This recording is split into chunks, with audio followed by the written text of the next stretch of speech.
You are listening to Christian Audio's production of Essential Truths of the Christian Faith by R.C. Sproul.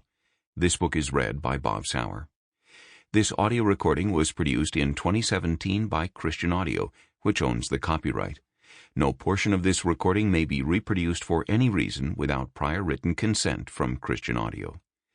This edition issued by contractual arrangement with R.C. Sproul, originally published by Tyndale House Publishers as Essential Truths of the Christian Faith, copyright 1992 by R.C. Sproul, all rights reserved.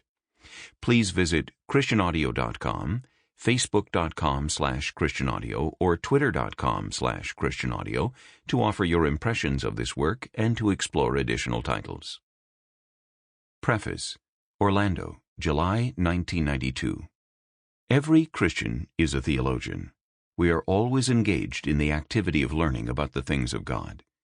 We are not all theologians in the professional or academic sense, but theologians we are, for better or for worse.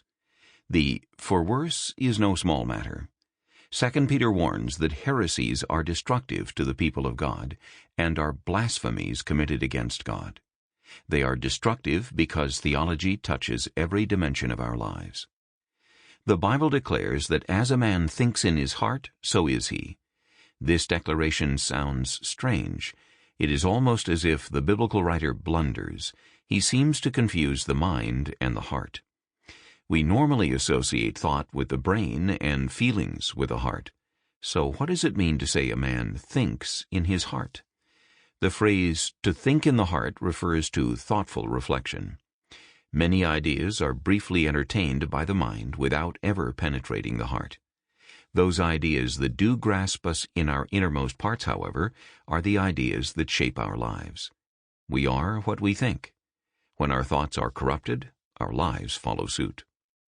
We all know that people can recite the creeds flawlessly and make A's in theology courses while living godless lives. We can affirm a sound theology and live an unsound life. Sound theology is not enough to live a godly life, but it is still a requisite for godly living. How can we do the truth without first understanding what the truth is? No Christian can avoid theology. Every Christian has a theology. The issue, then, is not, do we want to have a theology? That's a given. The real issue is, do we have a sound theology? Do we embrace true or false doctrine? This is not a textbook of formal theology. It is a layperson's introduction to the essential doctrines of Christianity.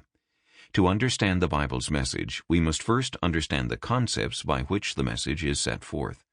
Hence, the purpose of this book is to introduce the reader to the key concepts that together make up the biblical message. Each concept is set forth in brief, bite-sized portions. Suggested biblical references are added to flesh out the skeletal treatment of each concept. The book is both basic and elementary. It is designed to be simple, though not simplistic. I have tried to crystallize into a few pages the essence of theological concepts that are each worthy of a full volume to plumb their depths. Those who read and study this book will not become experts in theology, but they will become familiar with the key concepts that are the framework for a full-orbed theology.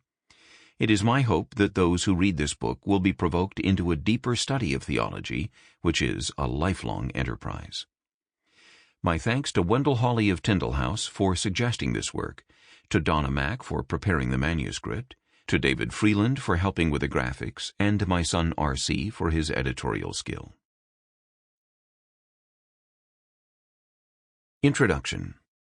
In the decade of the 1980s, a massive and comprehensive study of religion in American life was undertaken by the Gallup organization. Though the sharpest trends and indicators of the study were published and evaluated in various magazines, the mountain of data collected was generally not made public. George Gallup then submitted the data to Christianity Today, who in turn selected a few theologians to examine and evaluate the significance of the information. I was among the group who had the privilege of analyzing the complete data. The results of the study were as terrifying as they were revealing. Among the more noteworthy elements were the following. 1. More than 60 million Americans claim to have had a personal conversion experience. And 2.